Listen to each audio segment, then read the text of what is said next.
बिस्मिल्लाहिर्रहमानिर्रहीम।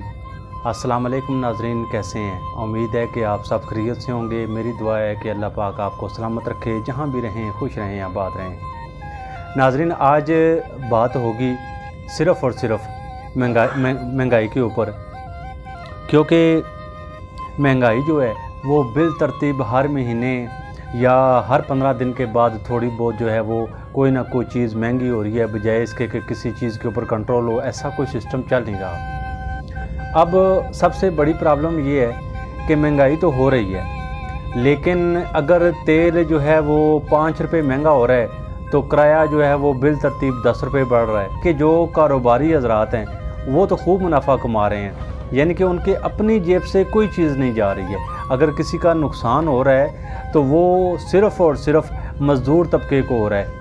उसकी वजह क्या है?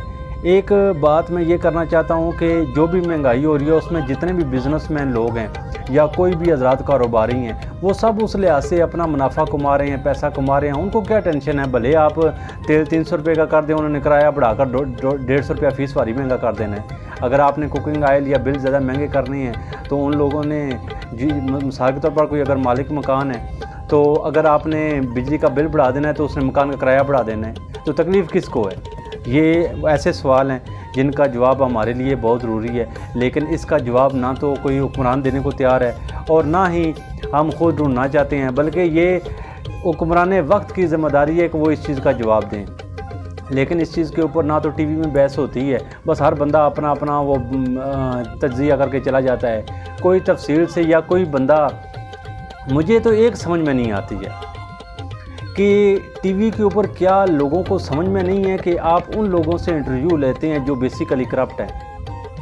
आप ऐसे लोगों से इंटरव्यू क्यों नहीं लेते जिनके ऊपर कोई FIR दर्ज नहीं है या जिनका किसी इंक्वायरी में कोई निज़ाम नहीं है, जो बिल्कुल सादों और अमीन लोग हैं? उनको आप टीवी के ऊपर क्यों नहीं बिठाते हैं?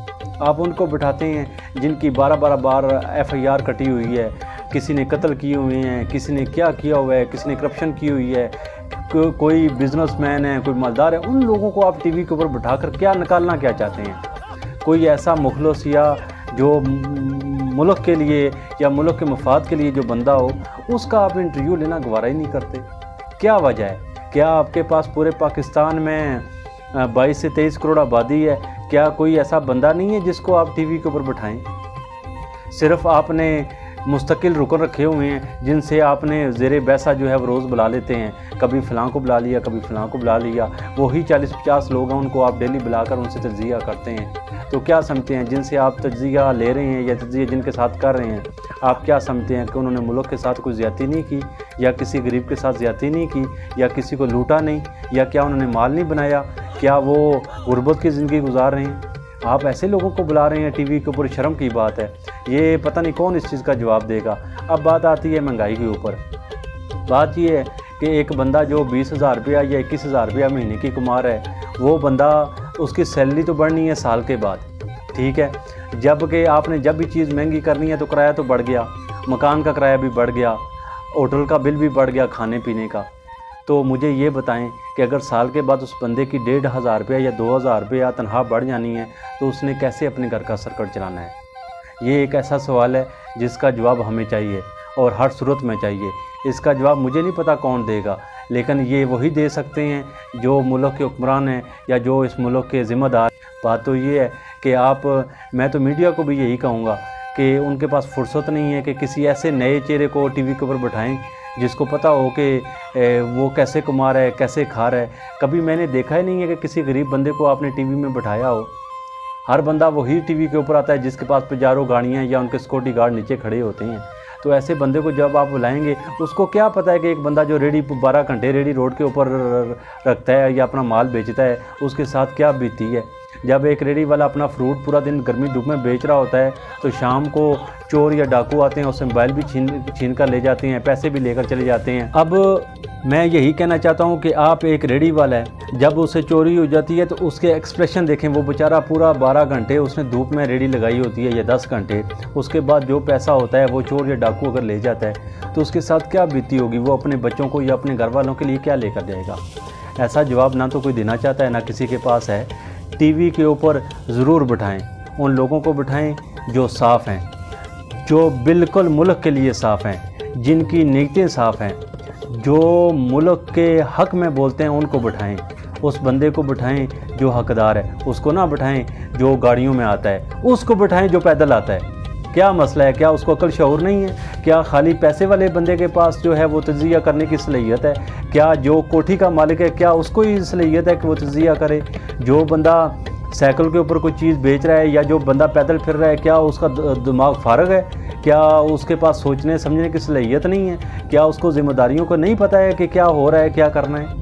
ये चीज़ें ऐसी हैं जो मीडिया का हक़ बनता है कि वो इस चीज़ के ऊपर फोकस करें, लेकिन तैयार ही नहीं है। प्रॉपर बस फिक्स किए हुए हैं बंदे, उनको बिठाकर इंटरव्यू ले लेते हैं। उनको क्या पता है कि एक बंदा जो रात फटे के ऊपर सोकर गुजारता है उसका क्या सीन है, और एक बंदा जो बेड में एसी या मतलब हीटर लगा हुआ है वहाँ पर सोता है, तो कितना फ़र्क है। ये वो चीज़ें हैं जिनका जवाब ढूंढना पड़ेगा और जवाब देना पड़ेगा, लेकिन ये जवाब तभी मिलेगा जब मीडिया इसकी आवाज़ बुलंद करेगा। दूसरी बात, अब बड़ी स्पेशल बात मैं करने जा रहा हूँ, जो बात काबिल गौर है, वो ये है कि जो कानून नाफज करने वाले अदारे हैं उनके अंदर भी इंसाफ का तकाज़ा और इंसाफ वाले बंदे बैठे होने चाहिए। ये बहुत ज़रूरी है।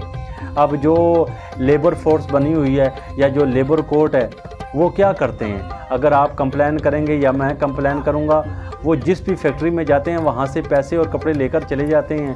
उनको क्या गर्ज है कि बंदा 15,000 रुपये दिहाड़ी में काम कर रहा है? उन्होंने तो पूछना ही नहीं है। उन्होंने तो दफ्तर में जाना है, सब कुछ मिल जाना है, वहीं से अपनी गाड़ी में बैठना है और निकल जाना है। उसको क्या पूछने की ज़रूरत है कि जो मज़दूर है वो क्या कर रहा है? कभी किसी ने मज़दूर से नहीं पूछा कि तुम्हारे साथ क्या बीत रही है, तो ये कौन पूछेगा? हर कोई बंदा इतना, जो लीडर हैं वो, उनके पास भी इतना टाइम नहीं है कि वो हर गरीब से मिलते फिरें। मैं भी ये नहीं कहता, हर चीज़ के लिए अदारे बने हुए हैं, मुतल्लिका अदारे को कार्रवाई करनी चाहिए और साफ़ नीयत से करनी चाहिए, तो इस तरह ही हमारा मुल्क ठीक होगा। अब गरीब का गुजारा नहीं होता है। जो मालदार लोग हैं वो बिल तरतीब जो चीज़ आप महंगी करते हैं उसी चीज़ से वो अपने बेचने वाली चीज़ को महंगा कर देते हैं। गरीब बंदे का गुजारा नहीं होता। एक गरीब की सैलरी बढ़ती है 1 साल के बाद, 1 साल के बाद पता नहीं क्या क्या चीज़ें कितनी बार बढ़ जाती हैं, इसका अंदाज़ा शायद हुक्मरानों को भी नहीं है। लेकिन मैं ये कहना चाहता हूँ कि कम से कम बेसिक जो चीज़ें हैं इनके ऊपर गौर करें कि आखिर एक बंदा जो 20 या 25 हज़ार रुपया कमा रहा है वो कैसे अपना पूरा साल या पूरा महीना सर्वाइव करता है। जो बंदा किराए के मकान में रहता है वो कैसे किराया पूरा करता है या बिल देता है अपने बच्चों के लिए, फ़ीसें स्कूलों की, उनके कपड़े, उनका सब कुछ, कैसे सर्वाइव करेगा? ये वो चंद सवालात हैं जिनका जवाब देना चाहिए और देना भी पड़ेगा।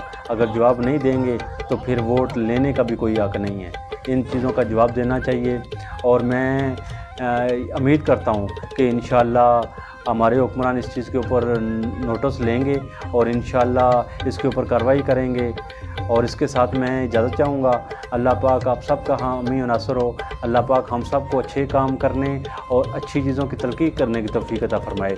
और अल्लाह पाक हमारे मुल्क के जो मुखलस लीडर हैं, अल्लाह पाक उनको ही हमारे लिए सेलेक्ट करे जो हमारे लिए मुखलस हैं, जो गरीब की बेहतरी के लिए सोच सकते हैं।